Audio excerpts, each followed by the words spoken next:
All righty. Well, hello, everybody. Good morning or good evening, depending on where you're joining us. Thank you very much for being here with us for this really exciting event. I'm Sean Schrader. I'm honored to be involved with the US-ASEAN Young Professional Association as a co-chair. It's been amazing. This has already been a couple of years. I've been fortunate to be with the organization, but under the great leadership of Vannery and the whole team, have been able to do a lot of great things to engage different leaders and really engage the space in a number of different ways. And it happens through having great events like this, where we're able to hear from leaders from great organizations that are really making an impact. And I think leave our viewers and leave members of our community with a sense of inspiration, a sense of opportunity to really to continue to make a difference. And so with that, I am really honored to be joined tonight by some great leaders from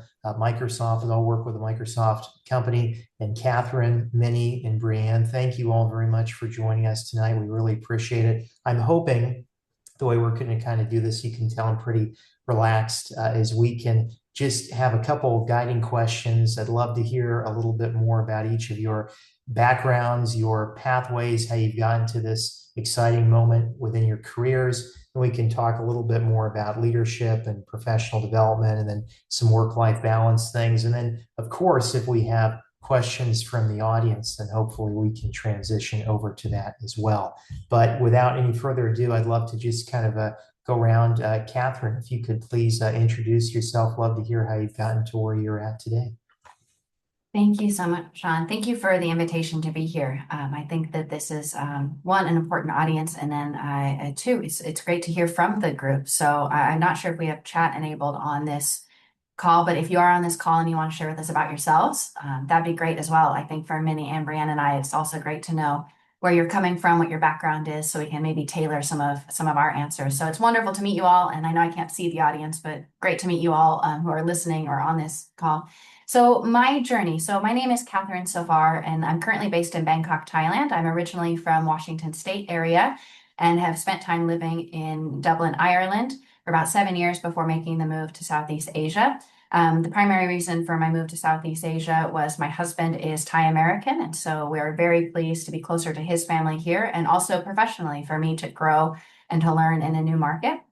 So I've been with Microsoft for most of my professional career, but I would say my journey was through the recruitment teams and now focused more on human resources. So I'm in an HR role leading the ASEAN region right now and learning a lot. I think in every different function and every role I've had, I've learned so much. Even within one company, it's felt like many different careers to me because of the location change and also the role change. But I would say the connective tissue for me across my career journey is knowing where I get my energy from, and that's being around people and that's working on interesting things and always learning. So that's a little bit about myself. Again, based here in Bangkok, Thailand, but originally from the US. So if anyone does want to connect one-to-one and chat about their journeys, if that resonates with you, I'm happy to do that. So I'm also very lucky to get to work with amazing people like Minnie and Breanne. I think that's a huge thing about my career journey is the people I've met along the way. So I'll stop talking there and maybe I'll pass to the next person. Thank you, Sean, for the opportunity to be here. Well, of course, and as Catherine and I were discussing before we began, tonight, at least where I'm at, she's of course living in the future in Thailand right now. So it sounds like the future is very bright. So we have something to look forward to. So thank you very much, Catherine. Really appreciate it. Minnie, please. Thank you, Sean. And it's great to go after Catherine because our journeys couldn't be more different, I guess. The thing that we have in common is that definitely absolutely love working at Microsoft. With Catherine, with Brianne, just amazing people all around. Although my journey is not entirely Microsoft, I'm originally from India. I moved from India to Tokyo. I've been in recruiting forever. I've traveled across the region, lived in Singapore now for 15 years. And in Singapore, I've worked with Netflix, Google, mostly in tech, managing tech recruitment across the ASEAN space, mainly on the business sales side. So again, very happy to connect with anyone who is looking for some sort of one-on-one connection to even build a relationship with me, as well as, just to drive an understanding of what sales careers look like across ASEAN, because that tends to be very different from what it looks like in many other countries. But very excited to be here, and also very excited to be a part of the SaaS space and the AI space, which is quite cutting edge for all of us at the moment. So thank you. Thank you for the opportunity, Sean. Yeah, well, thank you. And I don't know about everybody else that's here, but quite regularly I can't keep up with all of the different tools and subscriptions. So if I need tech support, I think you've got the experience working with everybody. I know a trusted resource. Thank you very much, Minnie. We're really excited to have you with us. And last but certainly not least, Breanne, please. Hello, everyone. My name is Breanne. All of my colleagues call me Bree, but I have actually been at Microsoft for over 8 years. Katherine and I both started in 2017, if I remember her LinkedIn/resume correctly. But I actually came straight from undergrad. So I went to the University of Maryland for a degree in engineering. But after doing several engineering internships, I realized that instead of being in the seat of engineers, I really wanted to lean into ensuring that we were hiring the best talent on the recruiting side. So I came straight into Microsoft from college into an HR rotational program. And so that program gave me a chance to really get a sense of the recruiting workflow, from sourcing to recruiting, full cycle, and then, of course, closing candidates, which was my favorite. So I have had an exciting run at Microsoft as well, from business program manager roles to honestly every part of recruiting I could think of, both on the engineering and now on the sales leadership side. And so I'm excited to just have this discussion, also learn a bit more about Minnie and Katherine, because you all's journey, it sounds super exciting as well. So happy to be here and to chat with all of you this morning/this evening. Yeah, well, thank you, Brianne. Really appreciate it, and so exciting and impressive to have that kind of knowledge across the organization over many years. I'm sure a lot of changes and different moments and things that we'll be able to talk about tonight, which is really exciting. I'd love to start by kind of reflecting back. We've done it a little bit already. You all have kind of shared how long you have been with Microsoft and kind of your pathways into this experience. But if there has been any kind of particular moment for you, or kind of I guess you could call it critical juncture, where you decided this is really the work that you want to be engaged in, and any kind of experience which helped kind of motivate you to be here, whether that was from college or a more recent experience. I find a lot of times within our community there are a lot of people looking for career advice and always asking what is it that can get someone excited to know this is the right pathway for them. And so for any of you, whoever would love to start, love to hear more about that, and kind of how you're able to be engaged in that. I can go first, Sean. That's a great question. Yeah. Yeah. So I love how Catherine actually made the segue earlier on how we love working with people, and Bree said as well that she just really like left engineering, enjoys working with people. And I had a little bit of my own stint. I tried to do while I was living in Tokyo. I was kind of figuring out what I'm going to do, and I was in Tokyo for personal reasons. I was figuring out a new life, just like Catherine. I followed my now husband there. And every time you change countries, you change geographies, you change things about yourself, you need to figure out what you're going to do in a new location. I did not speak Japanese while I lived in Japan, so it was difficult for me to, go and find a job like out in the open market. And so I explored doing something online. And at the time, digital marketing was picking up. And so I wanted to do something in digital marketing. I took a few courses. I worked with the startup company that I was working with earlier on, with the American company, and I started working remotely in digital marketing. I did it for about 2 to 3 months, and I just wasn't feeling great about myself, right? Every single day, I would be in front of my computer. I was doing well, and it was very, very interesting, to work on graphics, to work with the tools, to work with the tech, which was very interesting for me. But I didn't realize at the time what gave me energy. And what gave me energy was really bouncing ideas off of people, learning from great people, surrounding myself with this vibe and energy that we're, feeling here today as well. And I think the moment I accepted that, that was really great for me to know that I love recruiting. This is what I want to do, and I want to work with people, and I want to make an impact within the HR scope and however it turns out. That was the day. And then, when I moved to Singapore, I made the decision to stick to recruiting. Didn't find the best jobs initially, but then over a period of time landed on my feet. And I took a few contract gigs, right? Worked my way through that to finally land at Microsoft. Interestingly, I applied to Microsoft for 8 years in a row and got rejected every single year before landing this gig 4 years ago. So, yeah, thank you very much. Thanks for that question. I just thought I should share my failure in digital marketing and the pivot into recruiting back again. No, that's really impressive. And I think what better way to showcase perseverance, right? And keeping going in something that you believe in and being able to engage in the space. That's very exciting. I have to say, also hearing about Japan is very cool. I was very fortunate to spend a little time there this past spring and summer with the World Expo, and just an incredible place. But I don't speak any Japanese either. So if it wasn't for Google Translate, I would have been in a little bit of trouble or more trouble. So no, it was a lot of fun. But thank you very much. Great insights. And Katherine or Breanne, please. I'll just share a few additional things that when I look back at some junctures in my career that have stood out, I think a few of them are it's okay to not have the next best step fully planned out, if that makes sense. I think I'm going to imagine many people on this call are maybe in a position where there's so many options and there's could be so many things, which is such an amazing place to be, but it's hard to know where do you want to focus and go to next.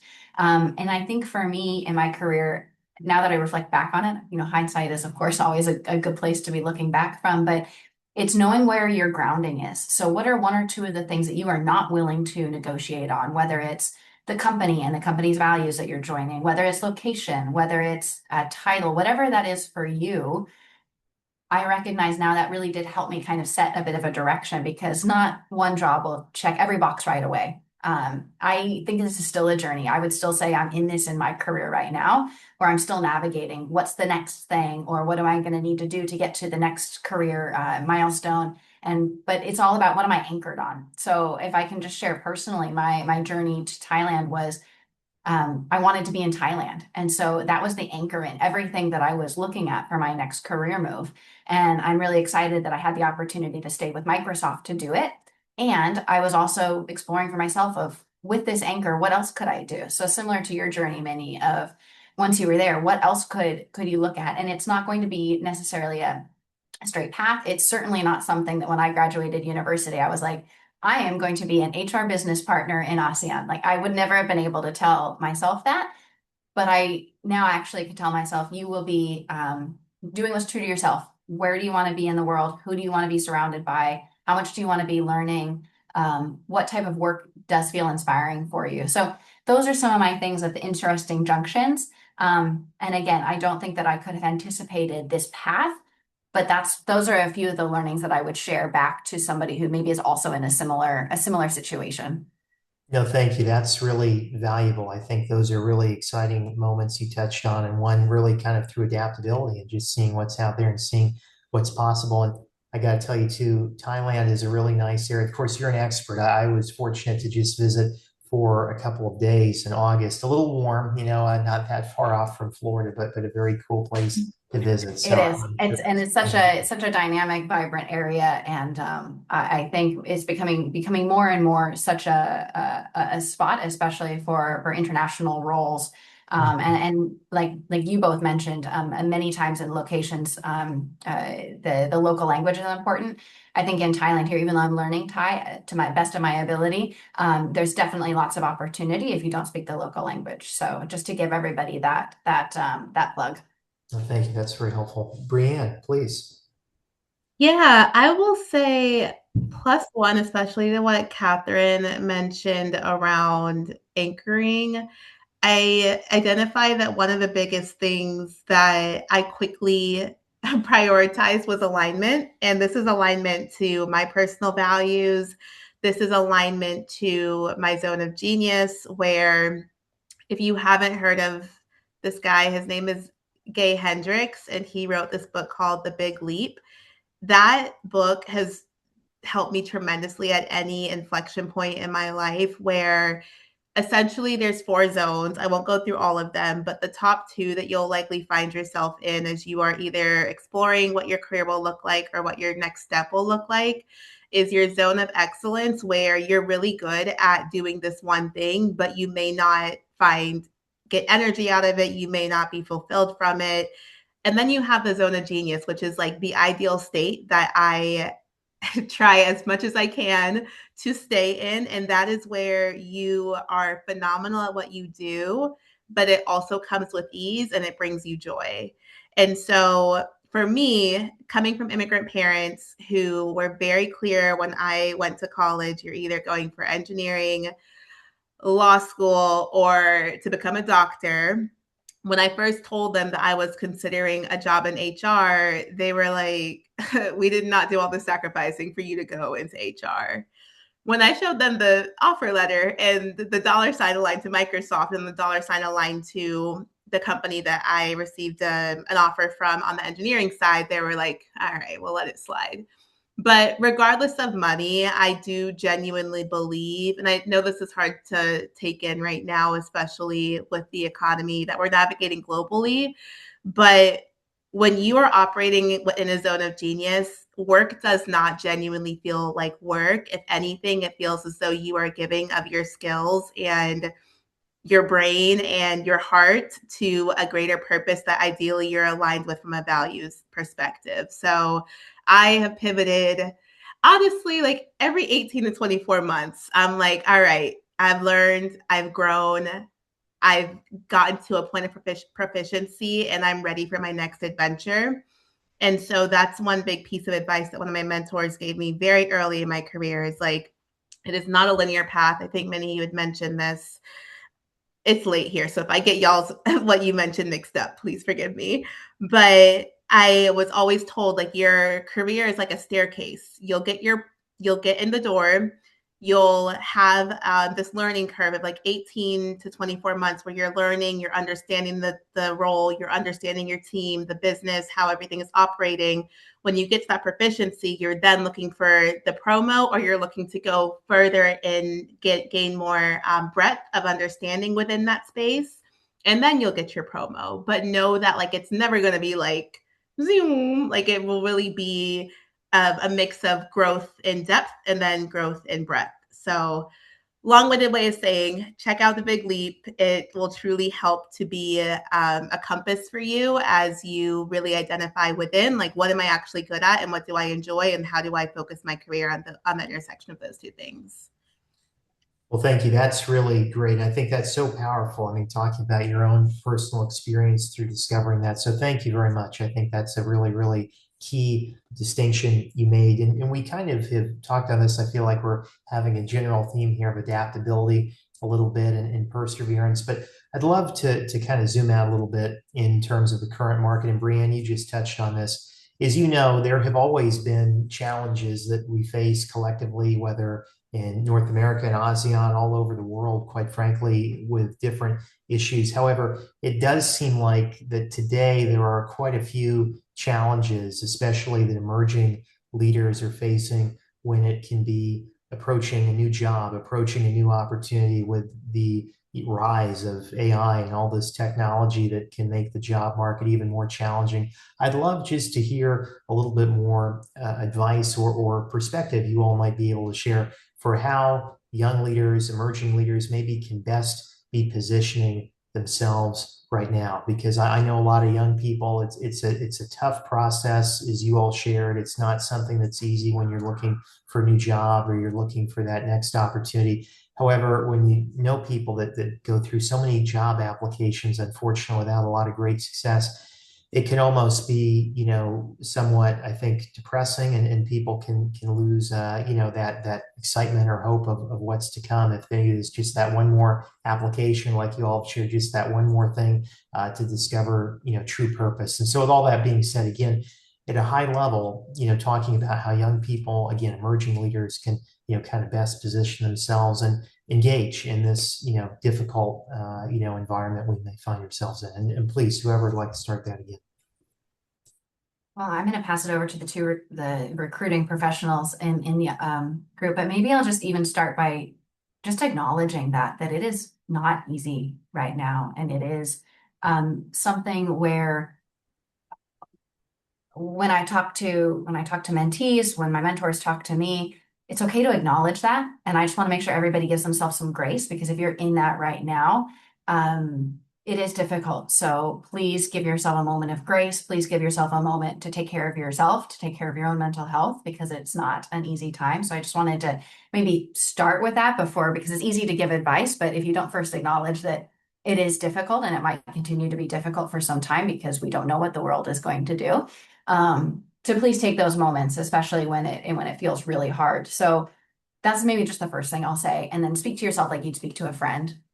That's a big thing that I've learned when I'm even having moments of doubt, of low self-confidence, anything that I would say to a friend. It's just helpful to do. So I'll start with that, and then the only two things that I'll just share, that to continue to lean on your networks. I think that right now in this world, we don't know really what's going on, but the more that you build your network and you lean into your network, and maybe we'll talk about this a little bit later, I think that's a piece of advice that I would say. And then two is, let people know what you want. People cannot read your mind. People will not, I mean, of course, you have to say it in a genuine and a meaningful way, but tell people what you want. They can't read your mind otherwise. So with that information, I think that's more helpful for people to continue to help you within your network, just given the environment that we're in. But I'll pass it over to the experts in this space, but I just wanted to acknowledge that give yourself grace. It is very difficult, and it will take perseverance. But how do I say this? You won't be able to continue in the marathon that is a career in life if you don't take a moment for yourself. So pass it over to you, Minnie and Bree. Thank you. Yeah. Please. Yes, I will say one thing that has grounded myself, and for context, I have two younger sisters, one of which graduated 2024, so I can't say last year anymore. But navigating this current job market is one that it genuinely is a journey that requires perseverance. And I identify that we also have this whole entire thing called AI.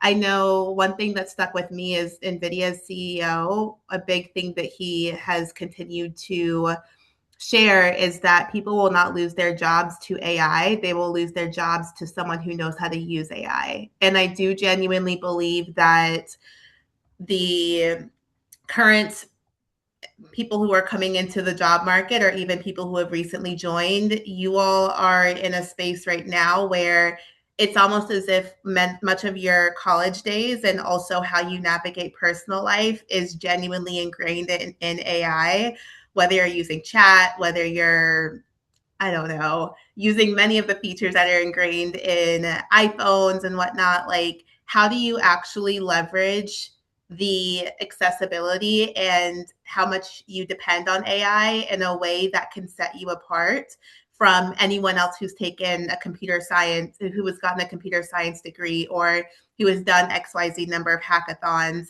I genuinely, like, having been in debriefs with hiring managers all the time, even if the role is not an AI role, if someone isn't taking advantage of the opportunity, they're not setting themselves up to be any better than the ones who are. And so I do want to provide that bit of encouragement. I'll also add to what Katherine mentioned. My first role that I got out of college, I met my recruiter at a happy hour. We were in the same sorority, and it was through a mutual friend that I had just kept in touch with. He knew nothing about my credentials. He knew nothing about anything on the work side. It was all personal. But that's how I actually got into Microsoft, was at a happy hour. And my next role that I'll be going into within the next few months, I also had a very extensive time at the bar at happy hour. And this is not to say go to happy hour and go find your recruiter, but what I am saying is that many of the informal conversations that you have with people that you know personally can absolutely lead to you finding your next role. And oftentimes it'll fall in your lap where it's like, dang, there's no way that I could have orchestrated this on my own. So while you're doing what you need to do, with the job search and the applications and doing well in school and all that jazz. By the way, Sean, are people still in school on this call, or is everyone It's All right. kind of a mixed range. Yeah, there could be Okay. a couple folks in school. Yeah. Okay, just wanted to clarify before I continue to allude to that. But regardless, you're doing your part, yes. And also make sure that you allow others that love and care for you and want to support you, allow them to also do their part too. So that's my 2 cents. Thank you. No, that's great advice. I think especially it's not always a linear path and one that, doesn't happen always on Indeed or LinkedIn jobs and really, really exciting. No, thank you. That's great. Minnie, please.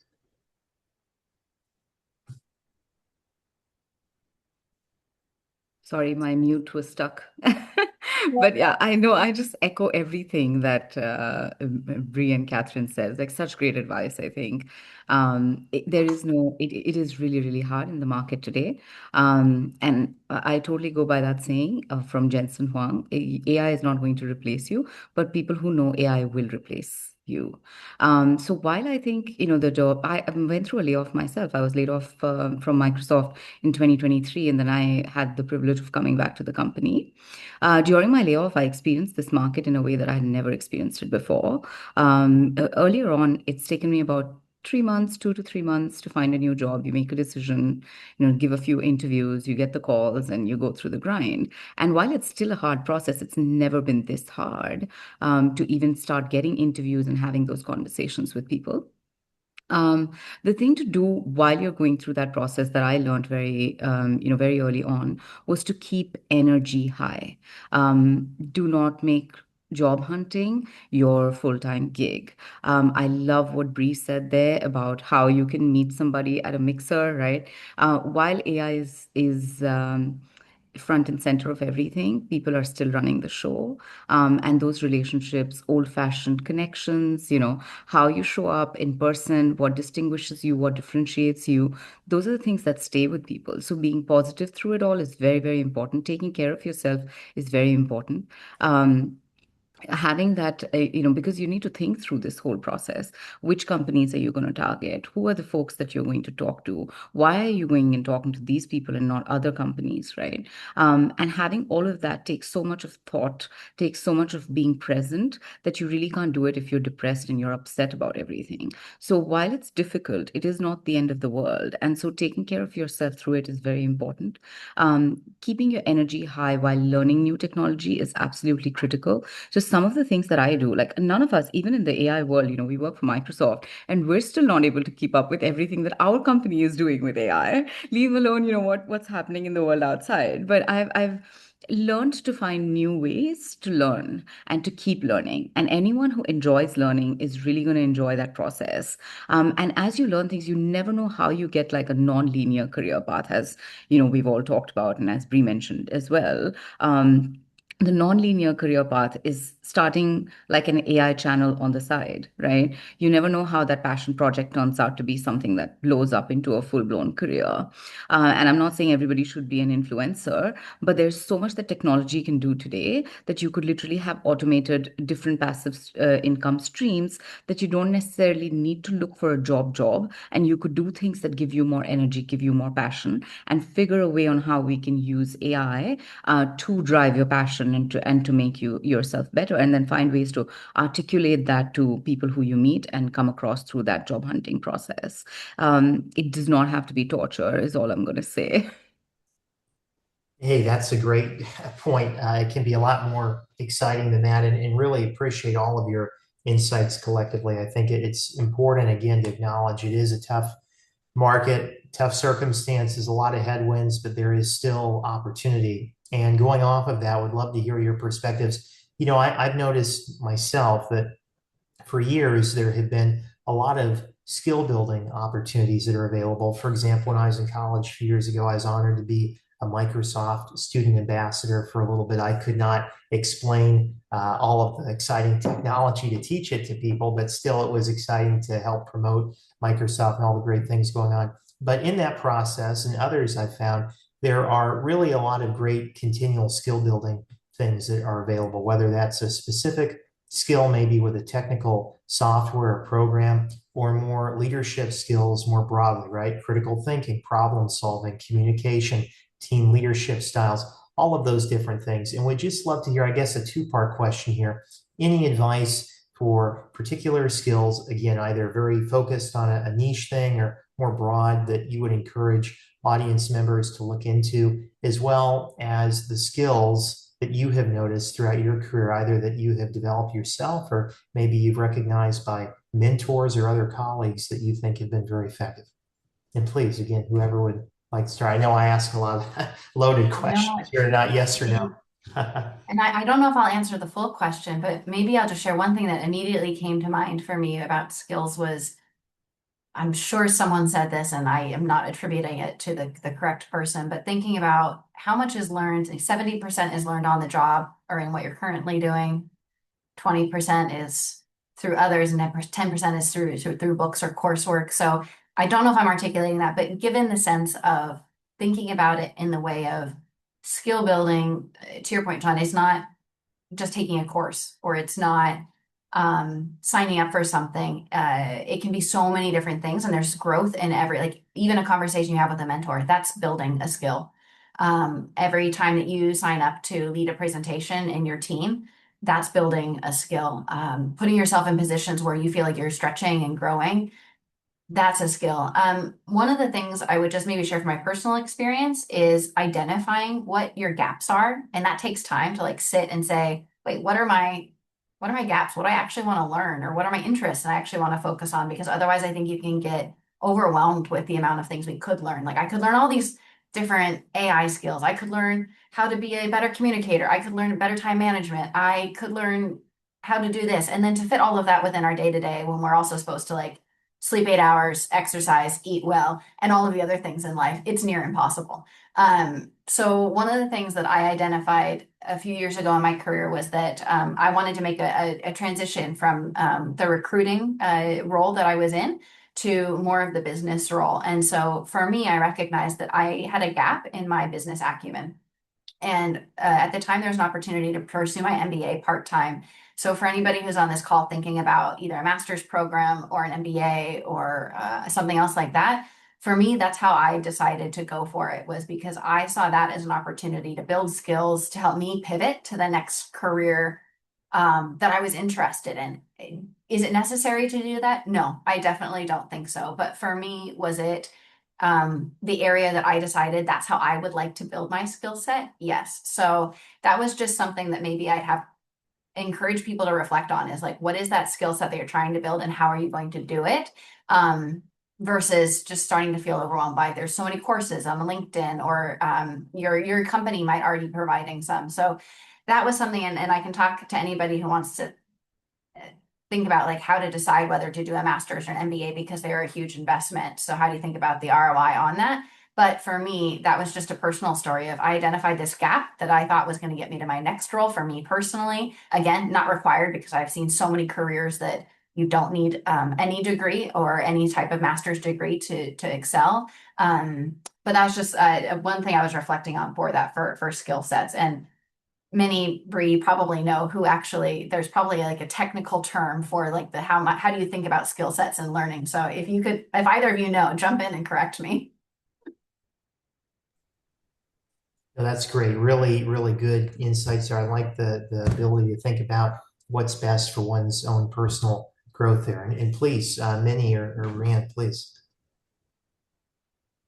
Oh, Bree, I noticed you were talking on mute, so I'm going to let you go first. I was talking to myself, trying to think of the term that Katherine was getting at, but we'll come back to everyone on that one. yeah, no, that was purely talking to myself. But while I'm here, I'll say I alluded to this earlier, but whether you need to go on YouTube and understand like how other people are integrating AI into their job, whether you need to ask Chat or Copilot or Claude, how you can find ways to upskill. Maybe that's the word you were looking for, Katherine. That might have been it. That must have been it.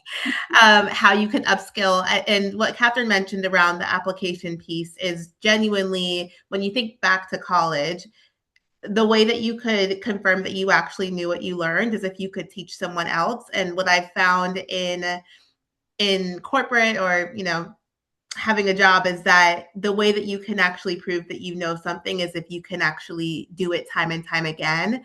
And so I say that to say, instead of reading a book on how to integrate AI into whatever job you're seeking, go to whatever AI it is that you want to leverage as a strategist to work alongside you, and identify how you can integrate it. And from there, like, get your reps in with actually doing the work. And so I think that's one big thing from a skill set perspective. Having recruited from university recruiting straight out of college all the way to our senior leaders here at Microsoft, I will also harp on the importance of the skill of networking and the skill of communication when it comes to clearly articulating what it is that you desire in your career, what it is that you're good at, and what it is that is aligned with those two. Because ideally, that's where you hit that sweet spot, is, you know, finding roles where both of those two align. And so just continuing, whether you need to start a YouTube channel and, you know, just get better at your speaking skills, or whether you take something like a Dale Carnegie and actually have, like, you know, direct support and teachings on how to be a more effective speaker. I do believe that that is it's an overlooked skill that is very important, especially now in our current market and environment. Yeah, that's great. Really appreciate that, Bree. Vinny, please. Thank you. I think Bree covered a lot. Catherine was spot on. I'm just going to add a little bit flavor to this. Um, in my experience, having a bit more structure to your learning is very helpful. So I am going to say that there's a lot of AI certifications and courses that have come up. So in addition to doing degrees, I definitely recommend having some sort of a formal certification if you can, because that's going to give you an edge. Nobody else has it. I work on senior leadership hiring currently. We don't look at certifications for senior folks, but definitely if you're coming out of college, if you're still studying, if you're gaining experience, those certifications do show up, like somebody has that quest for learning, has a growth mindset, and it's an evidence, it gives an evidence of your skills as well, and it gives you more structure to your learning. So I definitely recommend taking some of those courses. They're available everywhere. Google has a program, Microsoft has a program as well. Getting AI certifications is definitely going to boost your career. Can I add one thing really quick on the certifications? Please. As someone who has transparently been looking for her next role for some time, I will say that if you are looking for any roles that are aligned with product management, program management, project management, one big need right now is people who have a background and an understanding of change management, especially because a lot of organizations are currently trying to figure out how do we change the way that we work? How do we change the way that we engage with each other? And how do we change the way that we leverage AI in a way that will drive true business outcomes, whether you are on the software engineering side, whether you're in sales, whether you're in marketing, whether you're in HR? Every organization right now is trying to figure out, how do we do this? Minnie can share, I will share that we have a new applicant tracking system at Microsoft, and it is a daily it is a daily grind for us to all figure out how we change our workflows, how we operate with each other, whether it be a sourcer who does like the searching on LinkedIn for talent, whether it's the closer who's doing the negotiations with candidates, whether it's the hiring manager, with how we actually leverage this new tool that is meant to leverage AI and make our lives easier. What are we doing day to day in a way that we can essentially operationalize this new way of working? So that is something that I really want to call out. There's a certification from ProSci, PROSCI, that is very highly recommended. And then, of course, if you're doing more on the project management side, a PMP is also something that a lot of hiring managers, when I'm having the conversations with them prior to us opening a role, are like, hey, look out for someone with this certification, because we need someone who understands how to apply the tried and true methodologies of that PMP certification into what we're doing in our org. So just wanted to share that as well, on top of what Minnie shared with the certs.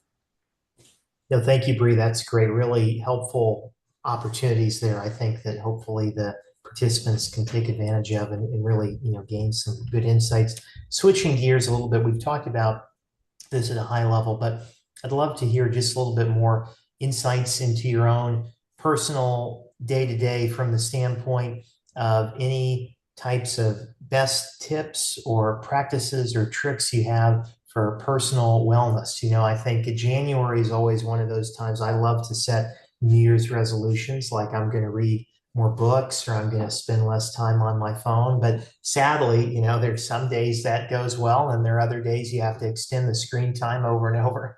And I tell myself I'll try again tomorrow. But in all seriousness, from a personal perspective or a professional perspective, I think as a society, we're very online now, very digitally connected, which is great. That makes things like this happen, but also, can make it challenging to always integrate, personal wellness and, hobbies, things like that. So if you all have any, tips or best practices you want to talk about. Well, I'm the queen of boundaries, so I could start. I am, of course, like through my 20s, I was really intentional around getting to know myself and learn who I actually am at my core. We're still learning at 31, but that's okay. One thing that I have identified, whether I was living in Seattle, where majority of the year it was gray and rainy, or whether I was living on the East Coast where I'm from and where I live now, I know that my mornings are the time that I am on. And that meant that my mornings were for Pilates, they were for my runs. That was like where I poured into myself and my me time resides. Also, being an HR professional, we are constantly giving and giving and pouring and pouring. And so, personally speaking, up until 9 a.m., my husband knows, unless it is a dire emergency, like, let me do my thing. I'm journaling. I am listening to my music, my podcasts, working out. And then from there, my mornings at Microsoft are all blocked off. That is my time where I am heads down focused on what I actually need to get done. I also have ADHD, so going from meeting to focus time to meeting to focus time does not work for me. So we have a feature built into Teams where you can actually like block off focus time every day.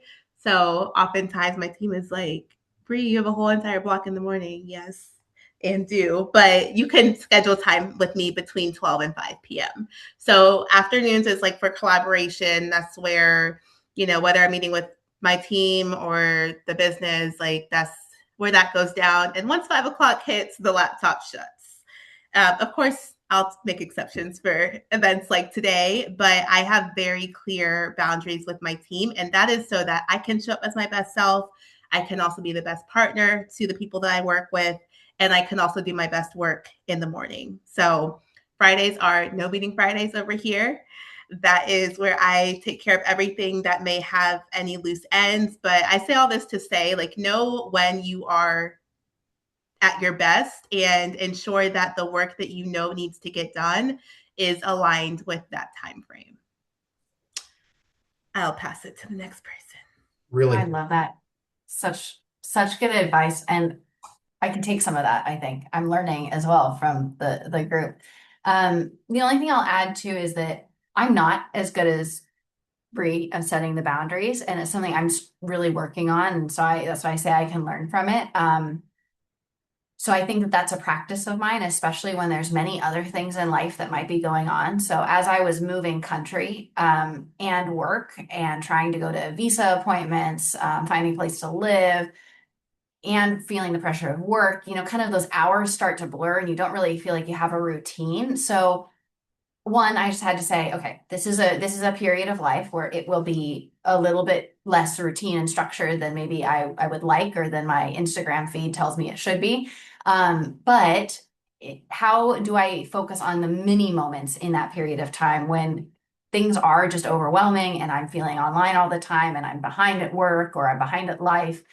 So it's those small moments that I have to find right now in this current stage that I'm in, is to take a break. So after this call, I'm going to go take a walk.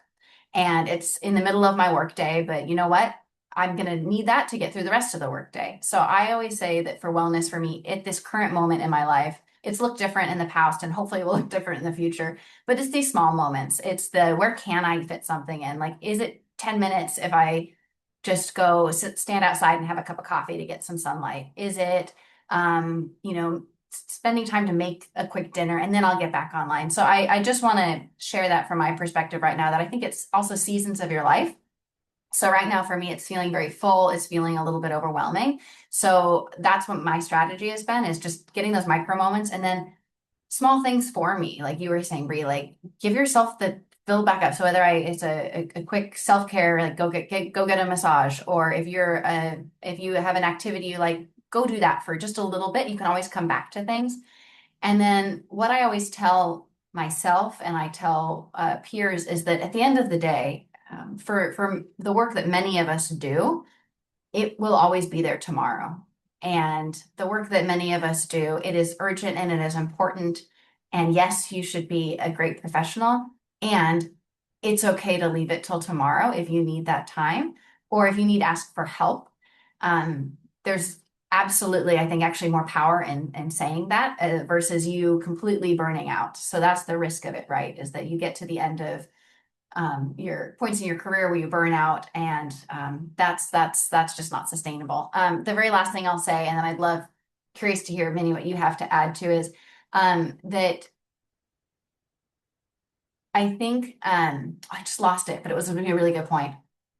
If I come back to it, I'll think about it. But essentially, it is take the time for yourself. Ask for. Oh, I remember what it was. A good mentor of mine, actually, when I was in the university recruiting space, she said to me, before you say yes to something else, because I am a yes person, I am a people pleaser to a fault. And I know that's a strength, but I also know that that's one of my weaknesses. She said, before you say yes to something, decide what you're going to say no to. And you don't have to tell anybody what you're saying no to when you accept the yes, but just for yourself, because otherwise your plate gets very, very full and you haven't taken anything off of it. So really think about that before you say yes to something. In your mind, decide what you're willing to say no to and to deprioritize. So those are some of the things that I'm in right now in this season. So if anybody else is feeling quite busy in things, the micro moments are really helping me, of just taking 5 deep breaths, nothing fancy, nothing glamorous about it, but just taking a time to go get a cookie and a coffee, like something that will get you through a very, very busy time in your life.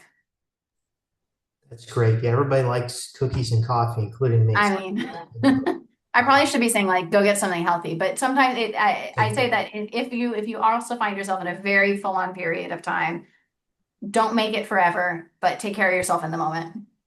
Of course. No, that's great. Minnie, please. Yes, such great tips. I mean, Brie, honestly, I'm also learning. And Catherine, thank you for your vulnerability. I mean, I'm just like one of those terrible people who doesn't know how to draw boundaries. But I think I've one of also those very lucky few people that have like a life which is, I don't have any control over it. Like I've got 2 kids, 2 boys, they're young. Now they're 14 and 11. But I had them very early on. So in my 20s, I was literally like raising kids. And I had to like make sure that the work is what it is and it's going to stay as long as it's going to stay. But I've got to take care of other things. And so because those things are going to be important and they're going to wait for us. So while I'm very conscious of that, the thing that I've learned over the years, and it's like a lifelong struggle as well for all of us, but the thing that I've learned over the years is to focus on what gives me energy. Energy versus time is my motto right now. And so there are certain things that are absolutely sacred. I go to the gym at 6:30 a.m. in the morning. I don't look like it, but I do. I try. And it gives me a lot. Like I think that 1 hour investment into my health in the morning, doing the hardest thing that I could possibly do for my body, has just been giving me so much in return. I've been doing it for a year now, and it's incredible. Like it makes me feel like a new person, right? I feel very energetic throughout the day, and then it gives me like that time to do some walking, right? It just gives me so much back in return. So that time for me is absolutely sacred. I'm not going to book anything during that time. And the other thing I've learned to say, I've learned to say no. I would say that I'm a recovering people pleaser. I think we're all in that sort of a mode. But I love how Catherine put it, right? Like we take on quite a lot. The other thing that I've also noticed is that we're not really living in normal times, right? So I do want to call that out. Like as much as we talk about wellness and balance, I feel like we're all seasoned career professionals, and for us to talk about balance is a very different thing versus how we operated when we were in our 20s and in our early stages. And it's also the culture of the company. I've worked in many different companies. They all have had different cultures. Google had a very okay, if you leave at 5 kind of a culture. The team that I joined in Microsoft when I joined Microsoft 4 years ago was not like that at all. And so it is very, very important to be able to, win those stripes, as you call them, right? Prove your credibility, do the hard work, right? People talk about wellness, but it looks different at different stages in your life, if that means anything to you, right? Like if you know that you have the time to focus on your career and give it your all while you're learning, it's very okay to do that. Don't feel like, you're failing, that you're not taking care of your wellness or whatever.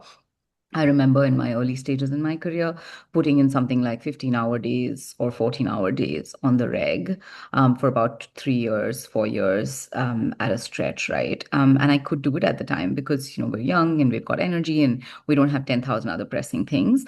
But the startup culture, like depending on the job that you can find, right? If it's a startup, nobody's doing work-life balance. And in fact, if you talk about work-life balance in some of those company interviews, they will also not consider you. They will literally not hire you if you talk about like, oh, I want to go back home at 5 p.m. sort of a thing. It's not the right thing to do for companies, but don't put yourself in that position. Try to get a sense of what the culture of the company is, see whether it works for you, right? And then see how you could possibly make it work. Like if it's a job that you feel like you could leverage AI and do faster, nobody's going to ask you to stick around longer. But there are countries in ASEAN, in Asia, and there are cultures where it's absolutely paramount that you do not leave the office before your boss leaves. And it's important to do that to keep your job. So just I think striking that balance on like what works at that stage of your life, what works for the culture of the company, and what works for you personally while trying to do more and draw more energy from yourself. I think all of those things will go a long way. Yeah, that's great. That's really great advice. And I've been taking a couple notes. I've learned something from all of you. This is great. I am a serial workaholic, which is not good. So much time on my email and LinkedIn and other things. So this is great, great tips. I think starts with small steps, but really, really important for wellness and just overall well-being.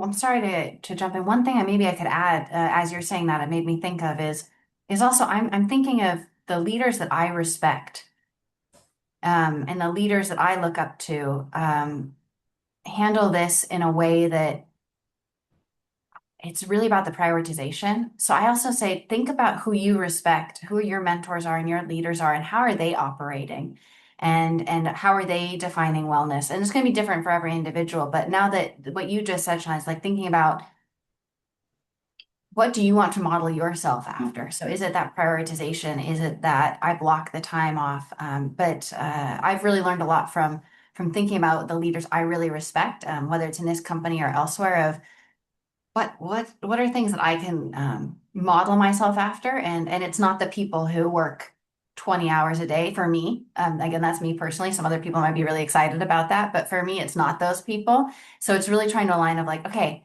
who do I want to model after? And that's just a good tip too, is listen to that and try to take their learnings. Yeah, thank you. That's great. Really, really nice, I think, inspiration and a great, way to look at things. And it's amazing. It's already been about an hour since we began. I really appreciate all of your time. This has been really, really wonderful. As we wind this down, just any last thoughts or advice or tips to those watching maybe that are interested in a career with Microsoft, interested to kind of get into this space, whether on the recruiting HR side or just more, in the work you do, Catherine. Any, final tips of advice you would like to share with our participants tonight? Anybody want to jump in and go first? Sure, thank you. No, I've learned so much from this conversation, Sean. I do want to thank you for this opportunity, and thank you, Catherine, for like pulling me into it. I've enjoyed it so much. I've learned great things. I think we've never had such a talk, Catherine. Like I think I need to book your time to give me more advice on things. I loved your take, and Bree, I'm going to set up some time with you as well, right? Just to learn on how you draw boundaries, how you're so great at everything. Such great insights. My only suggestion and tip is going to be like, there is no playbook in the world that we're living in today. There really isn't. Everything that we've heard in terms of advice, everything that our, mentors, leaders, everybody has gone through, all the playbooks are out the door from what we can see. It's just constant evolution. It's constant learning, acknowledging that things are difficult, and doing creative things, keeping up your energy, having fun along the way. Looking for a job doesn't have to get super tedious, right? Keeping your sights on how you're going to evolve with the evolving landscape. Like literally every single day, I think it was Claude bot that came out earlier on, and AI agents were talking to each other. It was called Multibook later on, right? Claude made an announcement about something, and all SaaS stocks tanked. So all of this is happening in the world that we're living in. So just stay on top of things that are happening. Figure out which AI tools you want to learn. Use them in your daily workflow, right? If you use them to study, if you use them to build something that you like or enjoy, looking for problems that you can solve, and talking to people that you would like to emulate in terms of your career. These are the things that are going to go a long, long way. But my only thing is going to be like, please do have fun with whatever it is that you do. Do not let this environment get you down. It is difficult for every single person out there, and do whatever it takes to get to what you need. Be bold, be outgoing, build those relationships, build those connections, have fun along the way. Yeah, thank you very much, Minnie. That's great. Minnie, I love that advice. And thank you for your energy and your passion and showing what it is like to have fun. So maybe just my last closing thoughts is again, a thank you to everyone, and curious to hear what others on the call would like to share. I think maybe just the last thought I'll leave everyone with is just it's a quote that I've just thought about since I was younger. It's thinking about going confidently in the direction of your dreams and living the life you've imagined. And I know it's a bit high level, but when I have moments of self-doubt, or I have moments where, oh, I just am from a small town in Washington State. Who am I to be trying to move across the world or to have these things? I always keep coming back to that. And I know maybe it's a little bit high level, especially when we're in our day to day and our work feels stressful and life feels stressful. But to think about the bigger picture of where do I want to go? What do I want to do? What do I want to be remembered for? So I always just take a minute, I think, to step back, because yes, we are a part of our jobs. Yes, we are professionals in our careers, and we're many things: friends, siblings, partners, parents. But I think it's important to, yeah, take a step back. And I think that'll also help you in your day to day. It'll give you better direction. It'll give you better clarity into what you want to do with your career, if you have those moments. So I just wanted to leave everyone with that as a little bit of a bit of energy and inspiration for everything and all the accomplishments people are going to have ahead. Thank you, Catherine. Really great. Bree, please.